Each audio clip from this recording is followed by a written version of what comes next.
Okay, we're gonna call the meeting to order. It's 6 p.m. Public meeting, May 23rd, 2024. And the public hearings for amendments to the Town of Stewiacke Municipal Plan and Strategy and Land Use Bylaws. We have two on the agenda. We're gonna treat them separately. And the first is for to redesign and rezone the last residential phase of Perry Lake Development Limited to allow a mixed residential development. And we have some rules of protocol I'm going to read out. I'll read again the second phase.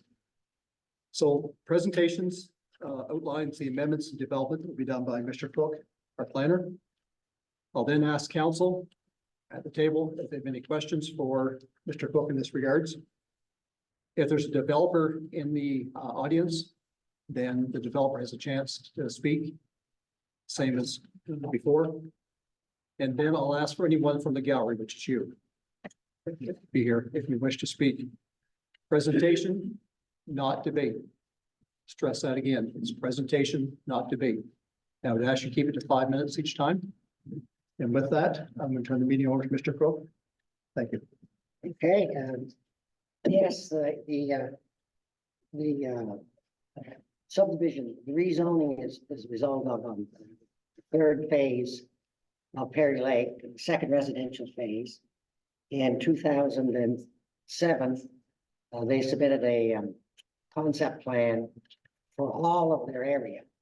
And even though the first phase just barely started, which is now completed. So they submitted a tentative plan last year for the second phase, and they would like the 2007 concept plan to be honored. When we did the 2010 plan, and of course we did have the concept plan then, and we had a public meeting about the whole thing. Everybody, was generally in favor of it. And but we only inserted in the planning documents the first phase. So we zoned the first phase. It's all general residential except for one multi-unit site. So the years go by and that gets all about it. As I said, submitted the tentative plan. And at first I was thinking, there was existing policy for that second phase to be just all R2. And they could do rezonings to the multifamily at a later stage, but they were insistent that they wanted 2007 plan honored, concept plan honored.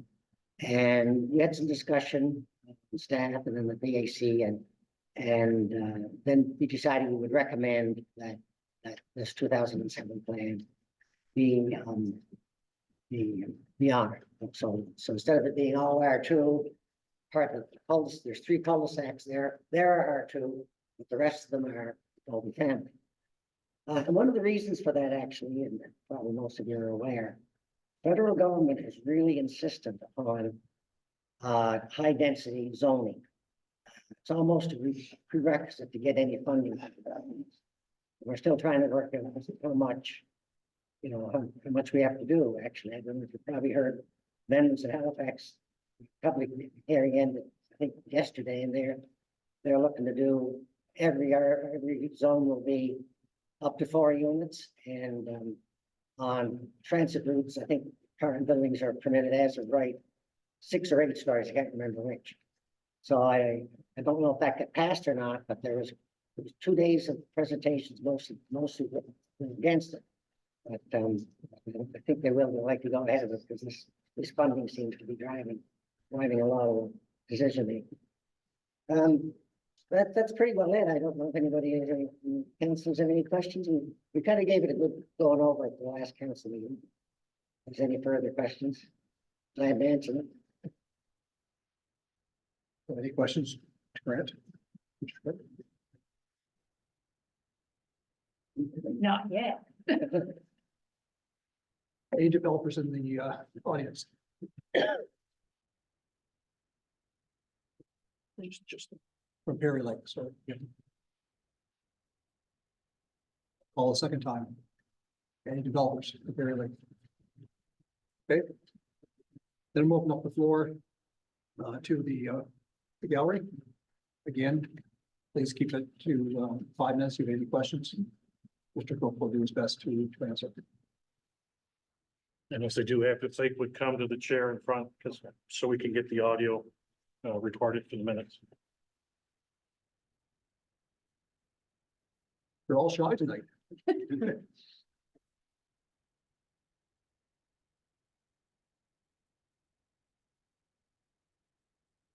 Okay, I'll ask one more time. Councilor Osborne. Just for clarification, this is regarding their concept plan that was approved back in 2007. Is Yeah. that right? Yeah. Okay. It just reflects that plan. I'll ask file time from the gallery. Okay. First session is closed. So at 6:06.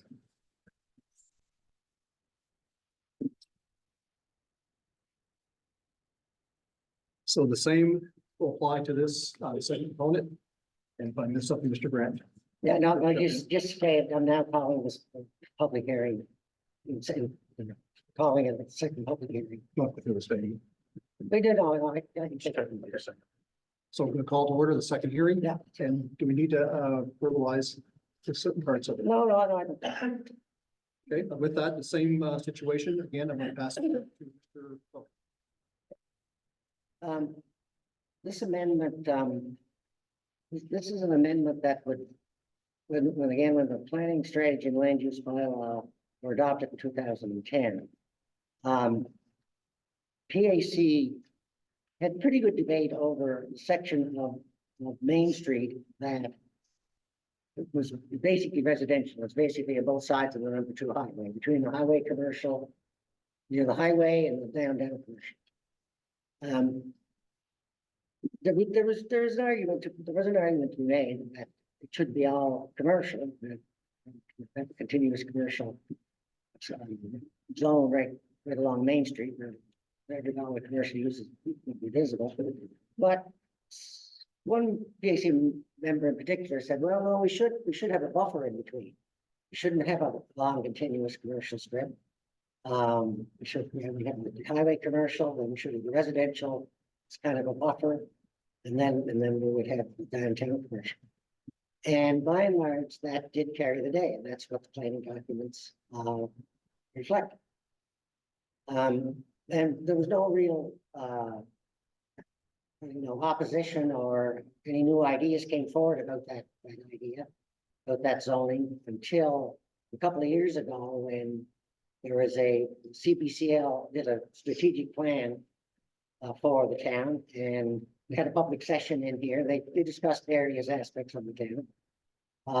And one of the suggestions of the speaker, planner from CBCL, was, well, maybe you should allow some commercial use on that stretch, because it would be more of an interesting, if people come in off the highway, be more of an interesting entrance into the downtown. And actually one PAC member said, well, he didn't really want a commercial strip that looked like, all fast food joints and, some bad signage and all the way down. And the planner responded, well, you could take steps to address that and have some restrictions on what kind of commercial uses you could have and what they would look like. And actually the PAC did briefly discuss that not long after that, but took no action. And then we had actually putting up things happen. We had a rezoning application to rezone 12 Main to allow for the relocation of the cafe. So this kind of was a really good opportunity to really give it some more discussion and see what people thought. We had a public session on February 10th that was pretty well attended here as well.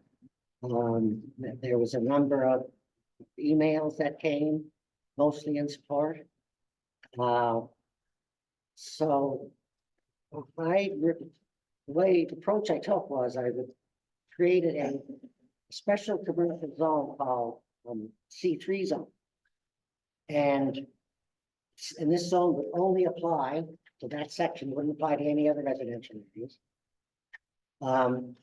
Limited uses in the zone, cafes, hair salons, business or professional offices, flower sales, physiotherapy establishments, and use is permitted in the R2 zone. So if somebody did convert part or all of their house to commercial, go back to a house, no problem, still be permitted.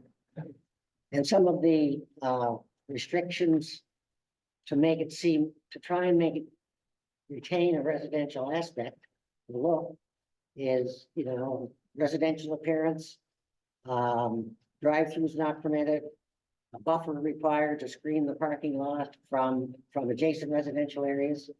The maximum size would be restricted to 1,300 square feet, and the signage will be restricted as well. So that's basically what it is. So the amendment's kind of twofold. One is to create this special zone and to rezone the applicant's site main to the special zone. And the kind of the second part is you got to be fair to everybody. If somebody else in that area wanted to have that zone for whatever reason, they could apply and be eligible for the same zone at some point in the future. That's kind of it in a nutshell. Okay, I'll open up to council first. So I'll start to my right, Council Quinlan, and Mr. Good right now. Councilor Oswald. Just a couple of clarification points right now. Emails in support, were they from the county or from town residents or a mix? I think they were mostly from the town, but I didn't pursue that aspect of it. So you're not sure? No, Okay. And traffic study, when was one done? a traffic study was done by Perry Lake.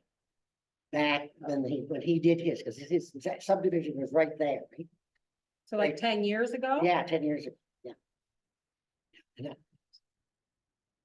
The council has been, There's a count since the there's been counts, but not a Not a full traffic study. study. counts. I mean, that's- So no traffic study Yeah. done, okay. That's all I have for now. Councilor Lucas. No, I just wanted to make sure, I just wanted to hear the restrictions one more time, and you've done that, and to ensure that it just applies to that one zone, you've done that as well. Councilor Good. Now I'll open up to a developer. Which would be in this context, yes, please, just, come up here, please. Just so we can hear. Renee and I are very happy to be here today to answer any questions that you may have. We also have Shane here with us, representing the homeowners if you have any questions for him. If council decides to approve this project or the rezoning, that would be just incredible news for Big River, it'd be amazing news for the community. We would have a permanent home in Stewiacke, and we'd be able to more effectively serve our community. From a small business perspective, rezoning the entire street, I think Stewiacke would be then supporting future small business growth and creating more opportunities in the long run. So that's what I have to say. Thank you. Sure, thank you. You're the only presenter? You're gonna be the only presenter for your group? Okay. Okay, I'll open up to the gallery. Same thing as before. If you're gonna ask questions, come up please to the front. Keep it to around 5 minutes. I just have a question regarding And I'd ask that you just for the record, just state your name first. and Jennifer last. Fisher. Yeah. I was just question about 933 lots exemptions. How come they don't have to use the meet the yard specific? It says conversions of existing residential to commercial or partial commercial uses need not to meet the yard specifications above. Well, that was to provide for, if the house is already there, and they're just converting it to allow commercial use, and if it doesn't have to be to any one of the yards, we shouldn't, make them move their house back. No, but if they're gonna expand to go to other people's, you're gonna go to other people's boundaries. Well, I think that's just meant for existing residences. I mean, we can make that clarification. It's just if you're making a conversion, and I think that's what it says. Existing residents, I'm just thinking if they're gonna put in like a driveway. Up to somebody's. Yeah, so yeah, the conversion of an existing residence. So that would mean how it is right now. Because it's like, so they can't come up to somebody else. No. Anyone else? Same thing, just come up and say your first and last name, please. All right. You want to know what town I live in? It's not Stuyak, it's Stuyak East. It's fine. It's Krista Young. And I guess I just want to say I'm in support of the changes and the move for the Big River. And I would like to specifically say for the seniors that live in our town, we don't have a lot of places for them. And if we, like a place where they could go into and eat, and Big River right now has no really inside seating, so for them, for all of the seniors that live, and for the families that want to go someplace a little bit smaller and maybe not closer to the highway, be something. So I am definitely in support of this change. Thank you. Anyone else?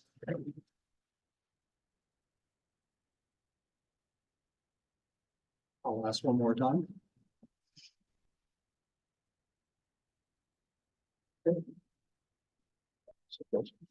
Well, just, Mr. You know, just, or just, part of the public responses, they wrote, public was allowed to submit emails, to, town hall, so I was checking right up until the start of this meeting. We received a number which have been circulated to council, for your consideration when it comes up, for second reading. But we received a number, all of which were in favor of the proposal. Thank you, Mr. Madsen. Okay. For clarification on those emails? Are they What's the all, question? Catherine? are they from the town residents or are they from county? I don't know everyone who lives everywhere, so it is a public process. This is the feedback we received from the public, so. The council would know better than I.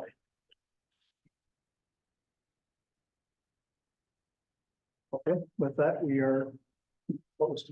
Am I correct? Bear with me, it's my first time doing this, so. It's your second, actually. Don't get technical on me tonight. Oh, I was technically like say third. Yeah, you would be great. I tried. Okay. Right, Mr. Cook, anything else? No, well, I think it shows that technically saying once, twice, and three times. Okay, well, Maybe you did, I wasn't paying attention. Is there any online? No, we actually have no participants online. Wow. So I've called third time, again, I will make the exception if anybody else wants to come forward. If not, I'll make it close. Okay. Let's get one more time, right? Since we're doing the once, twice, thrice. Yeah. I'm Kelly Barnhill. I just wanted to make an observation. I spent 3 summers working in Antigonish, at the theater festival there. And it was before they redid the highway going by the town, but it was a remarkable experience to come off the highway. And when you would exit the highway, all you would see were fast food joints and burger places and, just kind of big box there. And it wasn't until you drove through the town, where actual residents live, that you realized it was just this absolutely charming town with little independent mom and pop places that were, really contributing to the local vibe of the town and the local economy. And it made a difference to people who, who worked down there, who own these businesses down there. To have any kind of signage or anything like that, like just saying, hey, we're here too. You don't have to go to McDonald's. And it really, I always thought it was a shame that there wasn't more kind of signage near the highway saying like there is actually, in fact, a cute little town down here. And I think it's a unique opportunity here with the number 2 going straight down the middle. It's a very small section. It's not like, to my understanding, nobody's trying to put a McDonald's or anything in this, in this area. It's just sort of an attempt to, bring some more community into the downtown. And, just having spent a lot of time in the town of Antigonish, and seeing some of the potential here in Stewiacke as well. My sister was visiting last summer and she said, it's like the Gilmore Girls here. It's like Stars Hollow, except there's like one cafe and that's it. So, I'm very much in support of the rezoning. And I think it could do a lot to, just with so much, all of the change that is happening in Stewiacke so rapidly, which is wonderful. But keeping some of that downtown vibe, as someone else said, having something for seniors inside and a real community hub space, I think that would be absolutely wonderful. Thank you. Okay, with that, we'll call it close at 6:20. There'll be a council session at 7 o'clock. You're welcome to stay. It's the best thing besides bingo. Mr. Cole, thank you. That's all it's.